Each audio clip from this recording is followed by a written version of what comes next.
বরাক উপত্যকায় লাগাতার বৃষ্টি ভয়াবহ বিপদ বয়ে এনেছে। বরাক নদী বিপদ সীমা অতিক্রম করেছে। শিলচরের অন্নপূর্ণা ঘাটে রবিবার সকালে জলস্তর 19.89 মিটার স্পর্শ করেছে। বৃষ্টি থামার কোনো লক্ষণ নেই, ফলে জল বাড়ছে হু হু করে। বন্ধ হয়ে গেছে শিলচর থেকে কুম্ভীরগ্রাম বিমানবন্দরে যাওয়ার গুরুত্বপূর্ণ রাস্তা। বরাক নদীর পার্শ্ববর্তী জনবসতিগুলি ভয়াবহ বন্যার মুখে। বন্যার জলের জন্য শিলচর থেকে কুম্ভীরগ্রাম বিমানবন্দরের রাস্তা বন্ধ। ফলে বিমানবন্দরে যেতে হলে উধারবন্দ কালীবাড়ি রোড হয়ে যাতায়াত করার পরামর্শ দেওয়া হয়েছে। উধারবন্দ থেকে শিলচর যাওয়ার ভিআইপি রোড পুরোপুরি বন্ধ।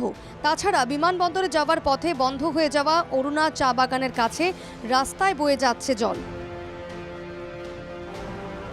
খাসপুর চা বাগানের কাছেও রাস্তায় উঠে এসেছে বন্যার জল। বন্যার জলে নাজেহাল শিলচর। অবিরাম বর্ষণে জলমগ্ন শিলচরের বিভিন্ন এলাকা, বিশেষ করে নিউ শিলচর, মালুগ্রাম, ঘনিয়ালা, বিবেকানন্দ রোড, কনকপুর, শরৎপল্লী, ফাটক বাজার, বিলপাড় এলাকা জলমগ্ন। ঘরবাড়ি সহ বিভিন্ন ব্যবসায়িক প্রতিষ্ঠান জলের নিচে। বন্যার জলে ঘরবাড়ি, দোকানপাটে ঢুকে পড়ছে জল। কংগ্রেসের এক প্রতিনিধি দল শহরের link road, Rangirkhari point, Bilpar, Padmanagar, মন্দির দিঘির পাড় সহ বিভিন্ন এলাকা পরিদর্শন করে পরিস্থিতি খতিয়ে দেখে। আমরা এবার শীতের সময় যেভাবে আমরা দেখেছি যে শীতের সময় একটু বৃষ্টিতে বা মানুষের জমা জলে ড্রেনের আবর্জনা প্রত্যেক বাড়িতে, বিলপাড়ের প্রত্যেক বাড়িতে আমরা দেখে গিয়েছিলাম এবং আমরা মিউনিসিপ্যালিটিকে দাবি জানিয়েছিলাম যে শীতের সিজনে যেন প্রত্যেকটা ড্রেন পরিষ্কার করা হয় এবং এটার যে ড্রেনটা এটার সঙ্গে রাঙ্গের খাল যুক্ত, সেই রাঙ্গের খালের ড্রেন, বিশেষ করে ইন্দ্রপ্রস্থর পিছন দিকে যে ড্রেনটা যেটা টোটালি ব্লক, আজকে প্রায় বছরের পর এটা ব্লক আছে, সেটাকে পরিষ্কার করার জন্য আমরা মিউনিসিপ্যালিটির যিনি এক্সিকিউটিভ অফিসার ছিলেন ওনাকে সরজমিনে এনে আমরা দেখিয়েছিলাম। জেলা কংগ্রেস সভাপতির অভিযোগ, শিলচরের বিধায়ক নিজের মর্জি মাফিক পুরসভাকে পরিচালিত করছেন, আর সে কারণেই জমা জলের সমস্যা জটিল হয়ে উঠছে।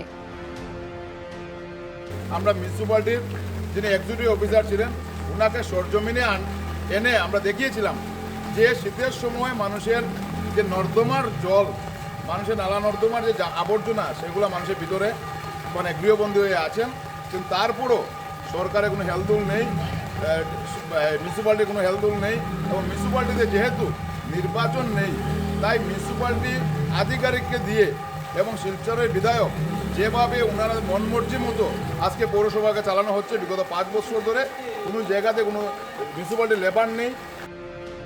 জেলা কংগ্রেস সভাপতি অভিজিৎ পালের দাবি, পুরসভা কোনো কাজ করেনি, উন্নয়নের নামে চলেছে শুধু লুটতরাজ। সংকট, আজকে প্রত্যেকটা ড্রেন বন্ধ, রাঙ্গের খাল বন্ধ, সিঙ্গির খাল বন্ধ। আমরা শুধু উন্নয়নের নামে দেখেছি যে লুণ্ঠন চলছিল। আস্থা শীতের সিজনে আমরা দেখেছি প্রত্যেকটা রাস্তার মধ্যে বিধায়ক শুধু ফেসবুক লাইভ করেছিলেন, কিন্তু একটা ড্রেনের কাজ আজকে পর্যন্ত সম্পূর্ণ হয়নি। একটা রাঙ্গের খালের কাজ আজকে 3 বছর ধরে সম্পূর্ণ হয়নি। আজকে মানুষ জলমগ্ন অবস্থায় ঘরে আছেন। ওনারা বিধায়ক এখানে এসে বলেছেন যে আরও 2 বছর এইভাবে জল থাকবে, 26-এ নির্বাচন যাওয়ার পর জলটা কমবে। বৃষ্টির জমা জলে ডুবে গেছে শিলচর শহর। এক ভয়াবহ পরিস্থিতি সৃষ্টি। উন্নয়নের দোহাই দিয়ে শাসক দল লুটতরাজ চালিয়ে যাচ্ছে বলে কংগ্রেসের অভিযোগ। শুখা মরশুমে কোনো কাজ না হওয়ায় এই দুর্দশা। এখন বর্ষার মরশুমে পরিস্থিতি কি দাঁড়াবে তা নিয়ে চিন্তিত শহরের বাসিন্দারা। শিলচর থেকে পাপলু দাসের রিপোর্ট, NKTV বাংলা।